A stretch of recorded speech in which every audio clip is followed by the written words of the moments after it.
Welcome to Communicative English class. So in our previous session, we discussed vowel sounds, consonant sounds, and what are the variations for making plural sounds. Okay.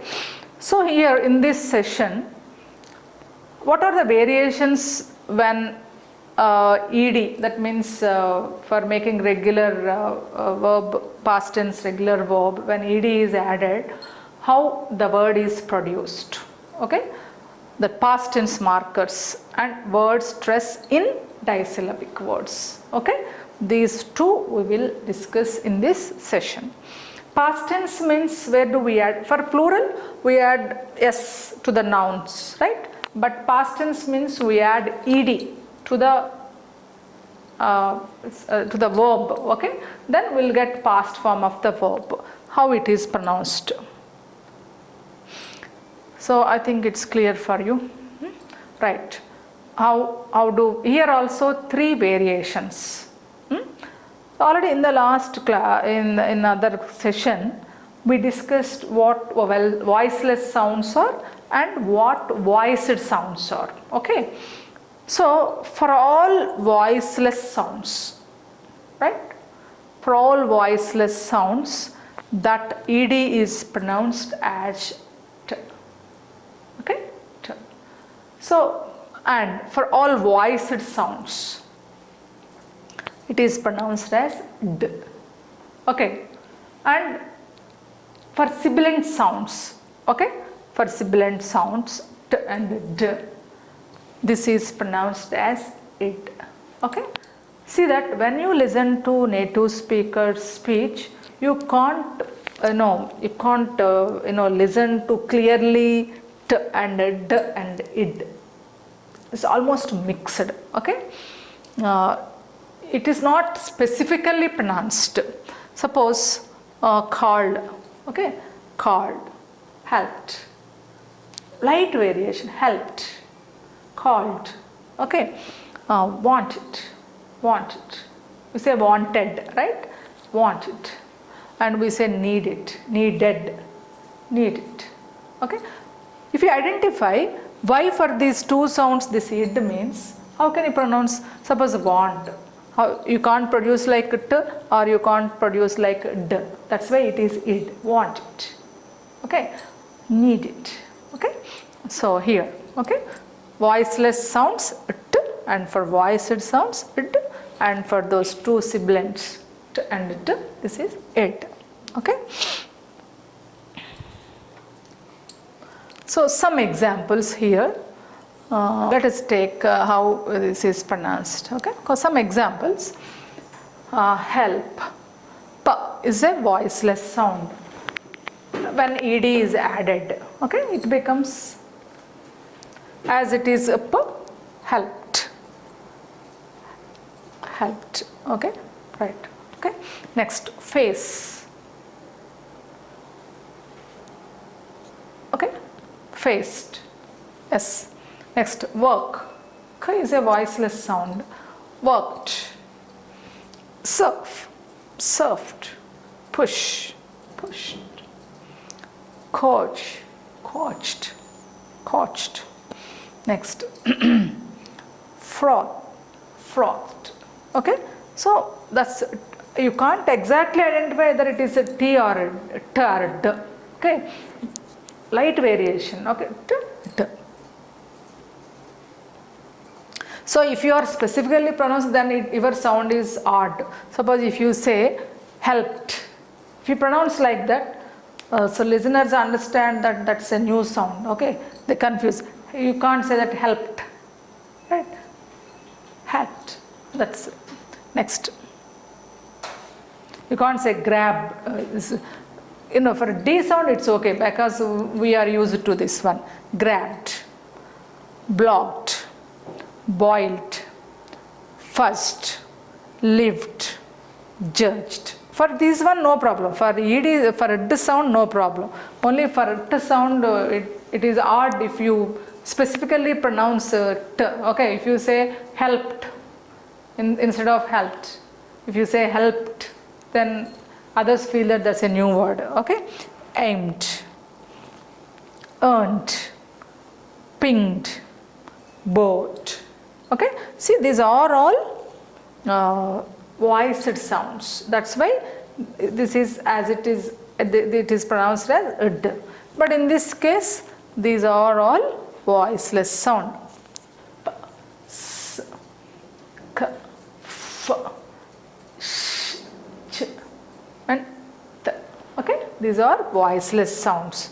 So just let us see: helped, faced, worked, surfed, pushed, caught, frothed.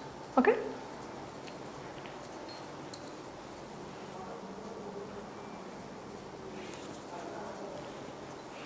Right. So here some exercise. You have to round it off. Okay. Walk, walk, walk. So k is a voiceless sound. So it is pronounced as t, walked. Okay. Visit, visit. T, t is also a voiceless sound. Visit. Sorry.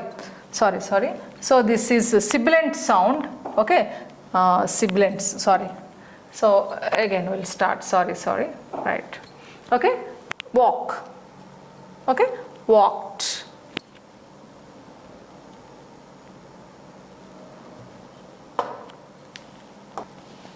Okay. Walk. Walked. Okay.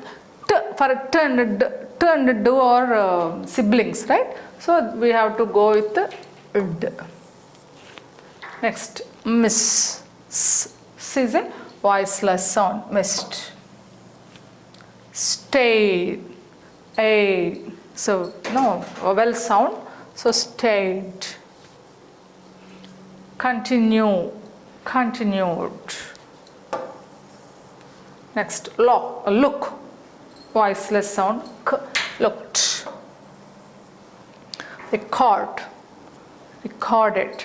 D. T and d are sibilant sounds. That's why we should go with id. Okay. Next, end. Ended. Sibilant sound. Okay. Next, stop. Voiceless sound. Stopped. Okay. This is the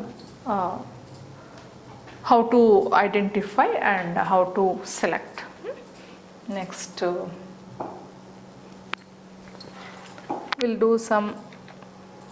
Right. Okay. That's the exercise. That next topic in this class is word stress. Okay. What is meant by stress? It's not physical stress or mental stress. It is a word stress. That means when we produce sound, when you produce sounds, when you produce words, we give importance at some part of the word. Okay. In Telugu, wherever double consonants are there, annaya, akkaya, okay, where there are double consonants, there we give stress. Okay. One rule. Okay. But in English, there is no such concept. So here no double consonant works out. Here are the rules. As you know that English is a complex one. Okay. So as we are non-native speakers, we can't listen to every word and we can't remember it. So that's why some rules are formed for word stress. See that for every rule there are violations. Okay. But generally they framed some rules for word stress. Let us come to what is stress. Already we already it is said that in a word one unit is produced something different from other units. What is a unit? Okay. Unit means a part of a word. Okay. We'll see this. Here let us go. Why word stress means? So in English you know that homonyms. Okay. Homonyms, homophones. Homophones means sounds. These words we produce same sound. Okay. When we produce these sounds, we can understand only with the context or the stress. That's the difference. Okay. Suppose if you take this today and today, so pronunciation is same. Today is today. Okay. Suppose today I'll attend today's seminar. Okay. Today's seminar means this day. I will attend today's seminar. See that if we produce this today as today, then communication is failed. Okay. So if I say today, I'll attend today's seminar, I will attend today's seminar, right? So stress makes a lot of stress brings a lot of difference. Okay. That's because in English there are many homonyms. Okay. And one word functions differently. Okay, that means a word can be functioned as a noun and it can be functioned as a verb. Okay, so then that's why there is variation in pronunciation, right? And all words that have more than one syllable have word stress. Okay, already I told you unit. That unit is nothing but a syllable. Okay, one syllable is longer and louder than the other. As I said that one unit is louder and longer, okay, than the other. Suppose take the word photo. So the unit that is in red color is a syllable. Okay, it is prominent when we produce this sound photo. When one syllable is prominently uttered, then the other syllable or other unit will be contracted. That means it becomes close. If you take photography, for photo, for a disyllabic word, stress is on the first syllable. But when it is a polysyllabic word, the stress changes. Okay, photography. Okay, right. We'll see. We'll come to know the rules for the word stress. Okay, no worries. Right. Now, what is a syllable or what is a unit? Okay, take the word banana. See that how many units are there? Banana. Okay, there are 3 units. That means in each unit there is one compulsory vowel sound. Okay, so this is also called a syllable. So that means we can define that a syllable is a group of sounds where a vowel sound is prominent, and there is it may be followed, it may be preceded or followed by no or some consonant sounds. Okay, that means what I mean to say that, suppose take this word okay, about. Take this disyllabic word. Here don't count the letters, only you count the sounds. A, ow. There are 2 vowel sounds, that means 2 syllables. Okay, about. In the first syllable there is no consonant sound, either preceded or followed. Okay, it is alone, but still it stands on its own. Okay. In the second syllable, bout, ow. Ow is the vowel sound. It is preceded by one consonant and it is followed by another consonant. Okay. Suppose the longest syllable is strength. This is the longest monosyllabic word. Okay. Monosyllabic means only one vowel sound. If you take here strength, A is the vowel sound. Okay. It is preceded by 3 consonants and it is followed by 4 consonant sounds. When you take structure of the syllable, consonant is represented as C, vowel is represented as V. Okay. V is compulsory, vowel is compulsory in a syllable. C 0 to 3, C 0 to 4. That means a vowel sound can be preceded either no consonant or 3 at maximum. Okay, and that vowel sound will be followed either no consonant or 4 at the maximum. This is the best example. This is the formula for a syllable. Okay, right. Here, one consonant, one vowel, one consonant, one vowel. Okay, so banana. There are 3 vowel sounds. That's why there are 3 syllables. So it is called trisyllabic word. Okay, if one syllable, I mean one vowel sound, monosyllabic word. If there are 2 syllables, we say disyllabic word. If 3 syllables, 3 syllables, trisyllabic. If more than 3 syllables, then it is called polysyllabic words. Okay, right. Now in this session, what's the rule for disyllabic words? Okay, see that many of the disyllabic words, they function either as a noun or a verb. Okay, so if it is a noun, how do we pronounce, and if it is a verb, how do we pronounce? Okay, right. So this rule is for disyllabic words, that means 2 syllables. See this edict, take edict. This can be used as a noun and this can be used as a verb also. Okay, how can we show the variation? See that in disyllabic words, of course there are some exceptions, but it's a general rule. In a disyllabic word, if it is a noun, the first syllable is stressed or the first syllable is given force, even stress mark. Okay, if it is a verb, then the second syllable will receive the stress. Okay, then the the production will also be different, pronunciation will also be variation. Suppose in the second example you can understand conflict. Okay, if it is a noun, you say conflict, conflict. So the first syllable takes longer,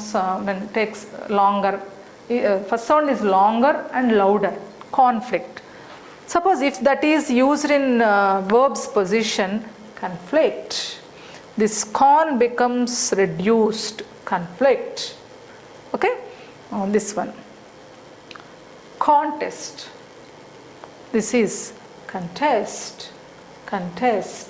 When you are giving stress on the second syllable, the first syllable is reduced, the length of a first syllable is reduced.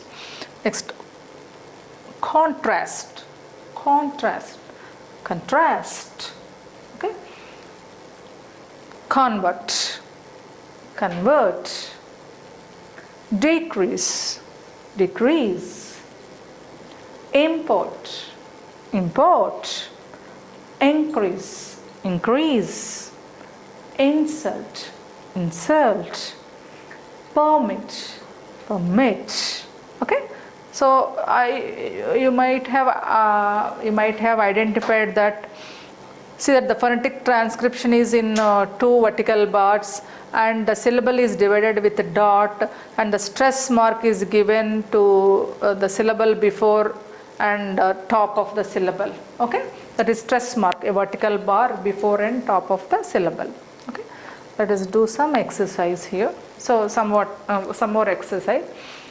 Suppose if it is a noun, generally a singular noun is preceded by an article if it is a singular noun. Okay, a contract, a contract, this is to contract, an export, to export, an increase, to increase, a misprint, to misprint, a permit, to permit, progress, progress is uncountable now, to progress, an update, to update, a record.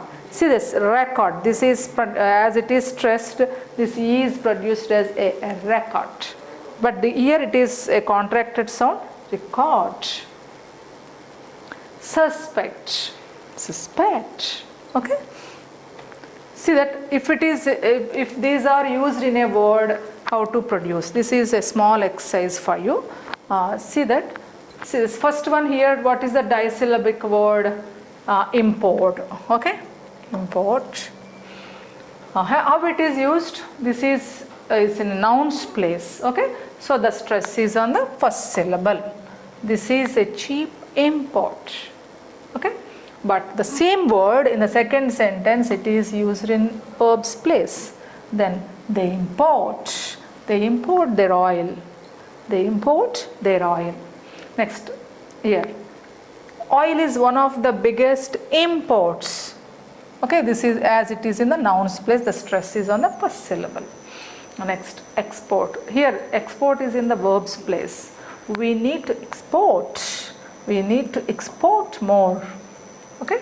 Next, here discount is a disyllabic word and it is in a noun's place. Is there a discount on this? Is there a discount on this? Next, here discount is in the verb's place. They discounted the theories. They discounted the theories. Next, refund. Okay, it's a noun place. I'd like a refund. Refund. If it is in a verb's place, we will refund you. Okay, refund, refund you. Okay, next, permit. Permit in two places. Do you need a permit? Do you need a permit to fish here? They won't permit. They won't permit her to leave the country. Okay, a simple rule, a disyllabic word, if it is a noun, first syllable. If it is a verb, on the second syllable. Okay, contrast, contrast. Okay, that's just remember a word, then you will identify. Okay, this is about the word stress in the, we covered the two parts, right? One is what are the variations of past tense markers, and what is the word stress, and how the stress is in disyllabic words. Okay. Thank you.